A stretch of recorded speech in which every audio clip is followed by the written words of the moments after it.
মুকেশ আম্বানির যে বাড়িটা আছে মুম্বাইয়ে, ওটা একটা এতিমখানার ওপরে আছে, যেটা ধোঁকা দিয়ে কিনা হয়েছে। এবং আমি একটা কথা বললাম, আল্লামা ইকবাল লিখে গেছে, ইস ঘর কো আগ লাগি ঘর কি চিরাগ সে।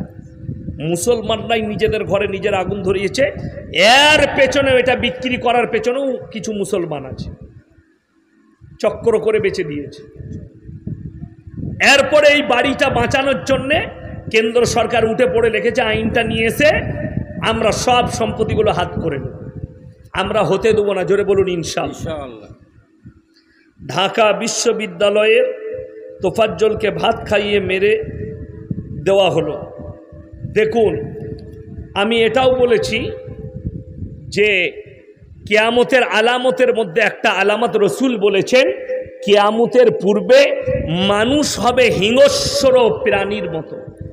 কিছু মানুষের আচরণ হবে হিংস্র প্রাণী। বিশ্ববিদ্যালয়ে যে স্টুডেন্টরা এ কাজ করেছে, এখন কলকাতায় আরজি করে ছাত্ররা আন্দোলন করছে, তারা নিজের জন্য করছে না মেয়েটার জন্য আমি জানি না। তবে একটা কথা বলবো, আমি বলিনি, মিডিয়ারা বলছে। আপনারা মনে করুন 6 থেকে 7 মাস আগে যাদবপুর বিশ্ববিদ্যালয়ে একটা ছেলে আত্মহত্যা করেছিল না করেনি?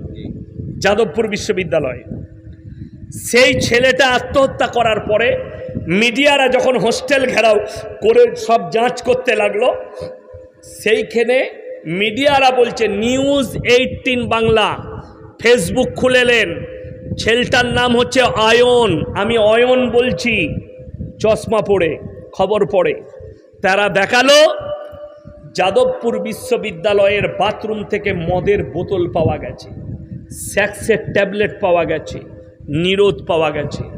আমি আপনাকে চ্যালেঞ্জ দিলাম, আপনি এক্ষুনি গাড়িতে চেপে কেলেজোড়া মাদ্রাসায় চলুন, মাদ্রাসার বাথরুম থেকে, আরে ওগুলো তো দূরের কথা, একটা সিগারেটের প্যাকেট দেখিয়ে দিলে আমি মৌলবি শওকতের ব্যথা ক্ষমা চাইবো আপনার কাছে।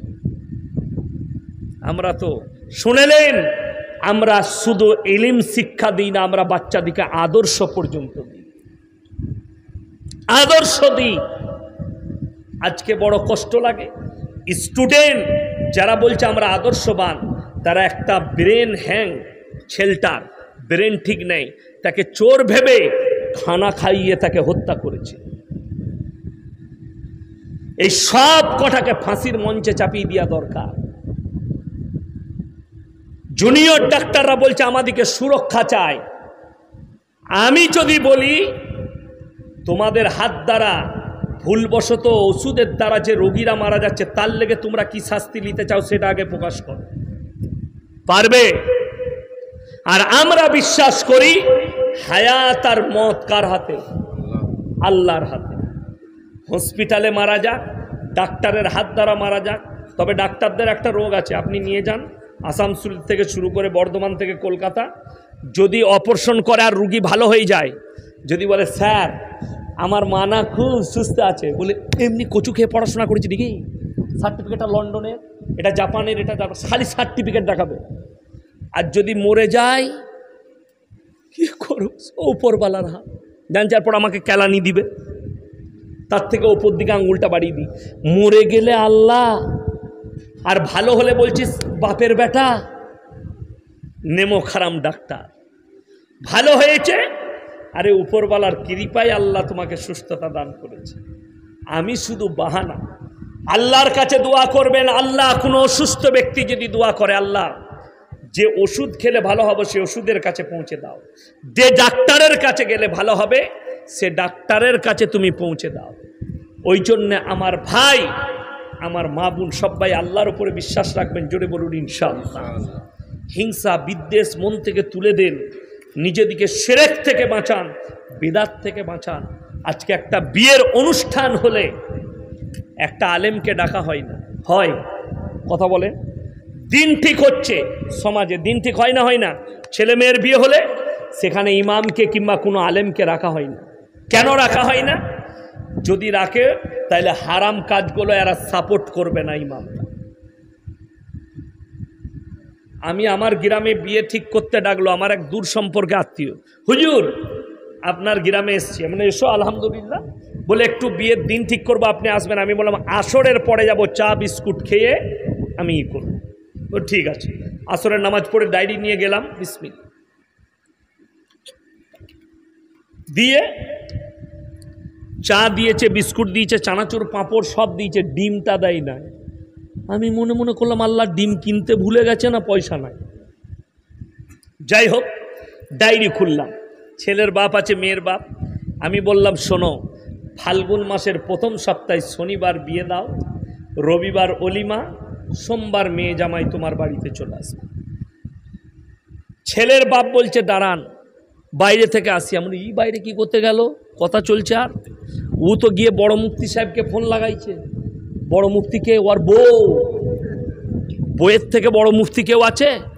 ও তখন ওই দিক থেকে বলছে না, শনিবার আবার বিয়ে দেয়, শনি লেগে যাবে। এমন আল্লাহ, ই ফতোয়া কোথা থেকে এলো, শনি লেগে যাবে? আমি বললাম শনিবার তোর বাম মরে গেলে কি রবি রেখে দিতে হবে, তো রবিবার দিতে হবে দাফন। কষ্টের বিষয়, কথা মানল না, শনিবার বিয়ে ঠিক করলো। আমি আল্লাহর কাছে দোয়া করেছি, আল্লাহ তুমি এই বিয়েকে ভেঙে দাও। দোয়া করেছি বাজাপ্তা। 3 মাস পরে বিয়ে ভেঙে গেল, বললে বিয়ে হবে না। আল্লাহ তুমি আমার দোয়াকে কবুল করেছে। কেন? এরা বদ্দিনীর মধ্যে টিকে আছে কুসংস্কার, আর বেদাতের ওপরে টিকে আছে, শিরকের ওপরে টিকে আছে। আল্লাহর কাছে সব দিনটাই সমান। কি বললাম বুঝতে পেরেছে? কিছু কিছু মুসলমানের আকীদা আছে মুহররম মাসে বিয়ে দেওয়া যাবে না। এই ভাষাটা বলাটাই গুনার কথা। কোন মুসলমান মনে করে এই 12ই রবিউল আউয়ালের মাসে বিয়ে দেওয়া যাবে না, একদম গুনার কথা। ইসলামিক কালচার, আল্লাহর কাছে সব মাসটাই সমান, সব দিনটাই সমান। এমনকি আমার ভাই, ঈদের দিনে যদি জোহরের নামাজ পড়ে কেউ নিকাহ করতে যায়, করা যাবে, কোনো অসুবিধা নাই। সময় আছে, করে নাও। ছেলে বাইরে থাকে, করে নাও, কোনো অসুবিধা নাই। আমি বাড়িতে গেলাম, আমার বউকে জিজ্ঞেস করলাম, হ্যাঁ গো, ডিম সিদ্ধ দেয়নি কেন? বলে তুমি জানো না, ডিম দিলে মেয়েরা বলে বিয়ে ভেঙে যাবে। আমি বললাম হ্যালো, ডিমের পাওয়ার এত কি করে হলো? কথাটা বুঝতে পারেননি? আচ্ছা, ডিমের মালিক কে? কথা বলে না, আল্লাহ। মুরগির মালিক কে? যদি ডিমের মালিক আল্লাহ হয়, তাহলে ডিম কি করে বিয়ে ভাঙাবে? শিরকি ভাষা। আল্লাহ ছাড়া তার সৃষ্টির ওপরে বিশ্বাস। মেয়েদের আকীদা শুনেলেন, বিয়ের দিন ঠিক হলে, লসমদ হলে জেলেবি দিতে নাই, প্যাঁচ লেগে যাবে। আমি বললাম আল্লাহ, জেলেবি দিলে যদি বিয়েতে প্যাঁচ লাগে, যে জেলেবি তৈরি করছে তার বেটা বিটি তো জীবনে বিয়ে হবে না, সে তো প্যাঁচ মেরেই গেছে। কার হাদিস? খালার আর ফুপুর হাদিস। ওরাই তো সমাজটাকে ধ্বংস করলে।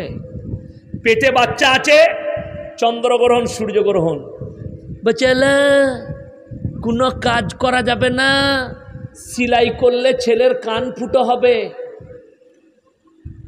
এর থেকে বড় শিরকি ভাষার কিচ্ছু নেই। সূর্যের মালিক আল্লাহ, চন্দ্রের মালিক আল্লাহ, সবের মালিক আল্লাহ। তাহলে চন্দ্রগ্রহণ কি করে তোমার পেটের সন্তানের ক্ষতি করতে পারে?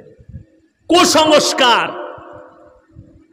এই ধরনের কুসংস্কার থেকে আল্লাহ সমস্ত মা বোনকে হেফাজত করুক, বলুন আমি অনুরোধ করে যাচ্ছি প্রত্যেকটা মা বোনকে, তুমি পর্দায় থাকো, বাইরে কম বের হও, জান্নাত তোমার জন্য সহজ হয়ে যাবে। জান্নাত সহজ। কথা কম বলো, জান্নাত সহজ হবে। আমাদের একটা সিস্টেম আছে, আপনাদের এখানে কি আছে জানি না। হুগলিতে দেখেছি অনেক গ্রামে রাস্তার ওপরে আসরের পরে দরজার গুড়ায় বসে গল্প করে মেয়েরা। দরজার গুড়ায় মেয়েরা পুকুরে গা ধুতে যায়, খোলা জায়গায়, একদম জায়েজ নাই। যদি সে মুমিনা হয়, মেয়েরা পর্দার সহিত গোসল করবে, পর্দার সহিত তারা থাকবে। সে একজন মায়ের যে কি মর্যাদা, কোরআন বলছে ওয়াদরিব খুমুরহিন আলা জুনুবি।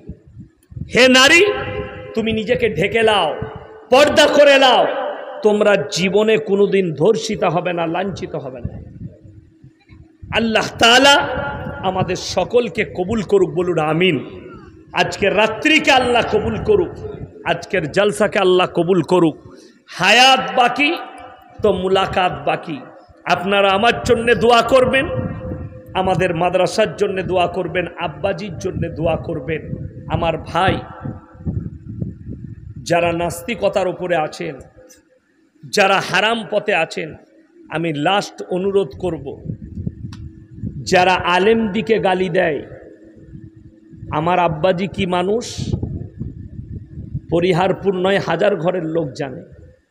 আমাদের আখলাক আর চরিত্র এই আলেমরা জানে আমরা কিরকম।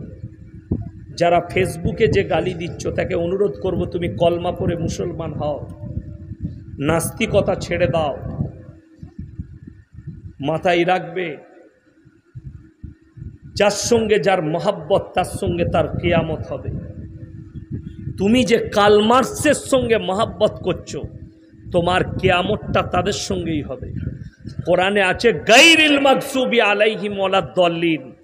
মাগসুব মানে ইহুদি, দল্লিন মানে নাসারা। এই দুটো দলই পদভ্রষ্ট, আর এদের যারা অনুসারী হবে তারাও পদভ্রষ্ট হবে, এটা মাথায় রাখবে। তো তুমি পদভ্রষ্টর মধ্যে আছো, তোমাকে অনুরোধ করব তুমি কালমা পড়ে ঈমান নিয়ে এসো। আজকে মুসলমানকে দাড়ি ধরে মারা হচ্ছে, বৃদ্ধ বাবাজিকে। মুম্বাইয়ের ট্রেনে একজন বৃদ্ধ বাবাজিকে, সে অথচ মাংস নিয়ে যাচ্ছিল খাসির, তার মেয়ের বাড়ি, তাকে এত থাপ্পড় মেরেছে যুবক ছেলেরা। আরে শোনো भेड़ियों,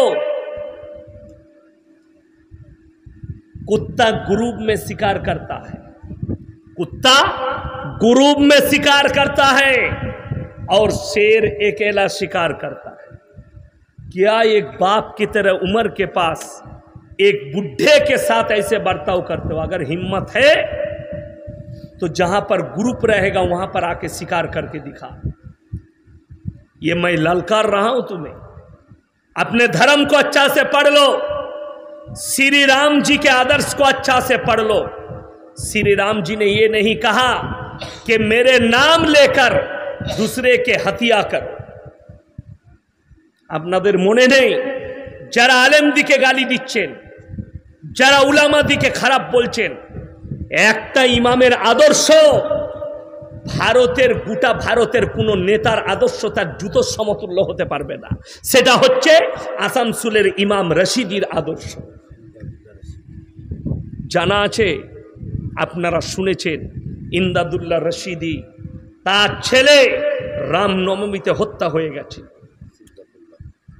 কোর্টে দাঁড়িয়ে জজ জিজ্ঞেস করেছে, ये लोग आपके बेटे के हथियार है? উনি বলেছেন मैंने नहीं देखा। ये হচ্ছে একটা আলেমের আদর্শ, मैंने अपने आंखों से नहीं देखा, इसीलिए मैं इन लोगों के ऊपर इल्जाम नहीं दे सकता। তারা বেকসুর খালাস হয়েছে। তিনি একটাই কথা বলেছেন, কিয়ামত के दिन हमारे अल्लाह বিচার करेंगे। আল্লাহর উপরে ছেড়ে দিয়েছে। আপনাদের জানা নেই, শুনে যান আজকে বারাবান আপনাদের কাছে। ঘটনাটা শুধু আলেমরা জানে। আজকে 10 বছর হয়ে গেছে বলে প্রকাশ করছি। মসজিদের ভেতরে রাতের বেলায় শুয়োরের মাথা কেটে একজন ফেলেছিল। ইমাম সাহেব তাহাজ্জুদ পড়তে এসে দেখেছে রক্তাক্ত অবস্থায় শুয়োরের মাথা, বস্তায় ভরে গোটা মসজিদ ধুয়ে পরিষ্কার করে শহরের বাইরে ফেলে এসছে, গ্রামের বাইরে, যাতে গ্রামের মানুষের মধ্যে দাঙ্গা না লাগে, বিভেদ না লাগে। এটা হচ্ছে একটা আলেমের আখলাক। আমরা কখনো চাই না সমাজের মধ্যে বিভেদ সৃষ্টি হোক। আমরা এই দেশে সেকুলার দেশ, এটা সবাই নিজের নিজের ধর্মকে পালন করতে পারবে। একটা দেখিয়ে দাও ভারতবর্ষে, যদি কোনো অমুসলিম ভাই একটা প্রমাণ দিতে পারে, আমি মৌলভী শওকতের বেটার জীবনে আর বক্তব্য দেবো না, কি যে মুসলমানরা ঝান্ডা নিয়ে রাস্তায় বেরিয়েছে মিছিল বের করে, কোনোদিন কোনো মন্দিরে নিজেদের ঝান্ডাটা নারায় তকবীর বলে টাঙিয়েছে।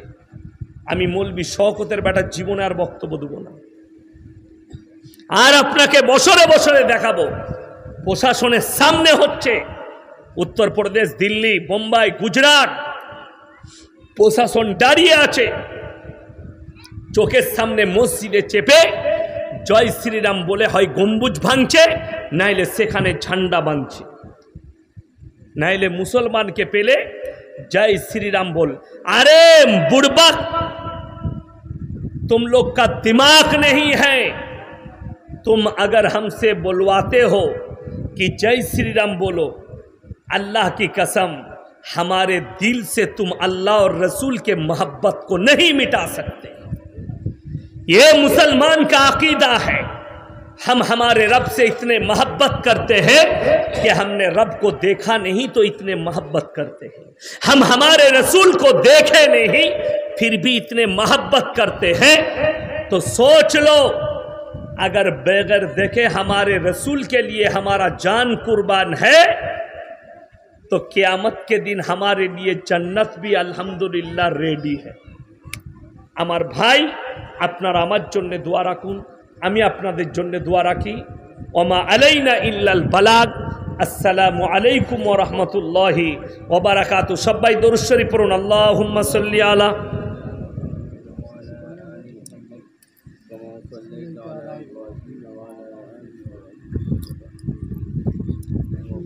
रब्बना आतिना फिद दुनिया हसना व फिल आखिरति हसना व किना अज़ाबन्नार। रब्बना ला तुज़िग कुलूबना बादा इज़ हदैतना व हब लना मिन लदुनका रहमा इन्नका अंतल वहाब। या अल्लाह हमरा गुनाहगार, खताकार, बदकार, सियाकार गुनाहके माफ करे दाओ, खताके दरगुजर करे दाओ। आमादेर सकलके तुमी परेजगार, मुत्ताकी, दीनदार बानिये दाओ।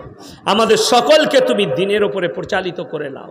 आजकेर एई मजमाय जे समस्त আল্লাহ, আমরা এই মজমায় যে সমস্ত ভাইয়েরা, মায়েরা, বোনেরা আমরা হাত তুলেছি, হাত তোলার পূর্বে পূর্বে বিগত জীবনের সমস্ত সাগিরা কাবিরা, জাহিরি বাতিনি, দিনের দিবালয়, রাতের অন্ধকারে জেনে অজেনে যত পাপ করেছি সব তুমি ক্ষমা করে দাও। ওগো আল্লাহ, আমাদের পূর্বপুরুষকে তুমি জান্নাতবাসী করো। ওগো আল্লাহ, আমরা যখন দুনিয়া থেকে যাব কালমার সঙ্গে খাতমা নসিব করো। কিয়ামতের ময়দানকে আসান করে দিও। তোমার রসুলের হাতে হাউজে কাউসার তুমি দান করো। তোমার রসুলের পাশে বসার তুমি তৌফিক দান করো। ওগো আল্লাহ, যে ভাইয়েরা মেহনত করে আজকে জলসাকে দিয়েছে, তুমি তাদের সকলের জানের মালের ইজ্জতের তুমি হিফাজত করো। কারোবারে, ব্যবসা বাণিজ্য, রুজি রোজগারে বরকত দাও। ওগো আল্লাহ, এই পুরো হাজার ঘরের মুসলমানের মধ্যে মিল, মোহাব্বত, প্রেম, প্রীতি, ভালোবাসা, ভ্রাতৃত্ব দান করো। প্রত্যেকটা বাড়িতে দিনের আলোকে জ্বালিয়ে দাও। ওগো আল্লাহ, যে ভাইয়েরা অসুস্থ আছে, খাস করে আব্দুল করিম ভাই, তিনি অসুস্থ আছেন, আল্লাহ তুমি শিফায়ে আমিলা দাইমা মুস্তাফিলা দান করো, আরোগ্য দান করো। যে ওষুধ খেলে ভালো হবে সে ওষুধের কাছে পৌঁছে দাও। যে ডাক্তারের কাছে গেলে ভালো হবে সে ডাক্তারের কাছে পৌঁছে দাও। ওগো আল্লাহ, পৃথিবীর বুকে মুসলমান ভাই, মা, বোন যে যেখানে পেরেশানির হালতে আছে পেরেশানিকে দূর করে দাও। খাস করে গাজা, ফিলিস্তিনের নিরীহ মুসলমানদের তুমি হেফাজত করো। ইসরায়েলের তকদিরে ঈমান থাকলে ঈমান দাও, তা না হলে পৃথিবীর মানচিত্র থেকে মুছে দাও।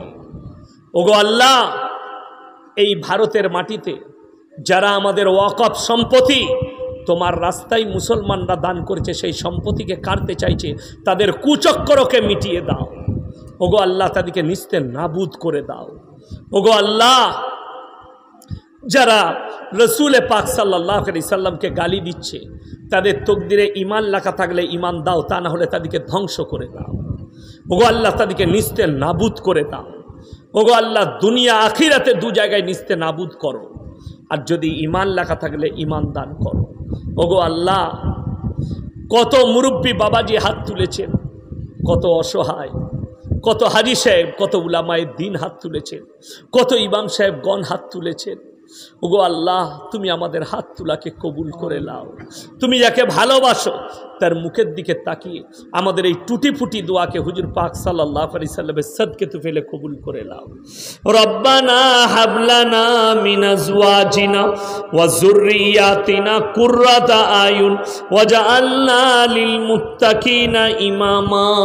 রব্বানা ওয়ালা তুহাম্মিলনা মা লা তাকাত লানা বি ওয়াফু আন্না ওয়াগফির লানা ওয়ারহামনা আনতা মাওলানা ফানসুরনা আলাল কওমিল কাফিরিন। ওয়া সাল্লাল্লাহু তাআলা আলা খাইরি খালকিহি মুহাম্মাদিন ওয়া আলিহি ওয়া আসহাবিহি আজমাইন বিরহমাতিকা ইয়া আরহামার রাহিমিন। আসসালামু আলাইকুম।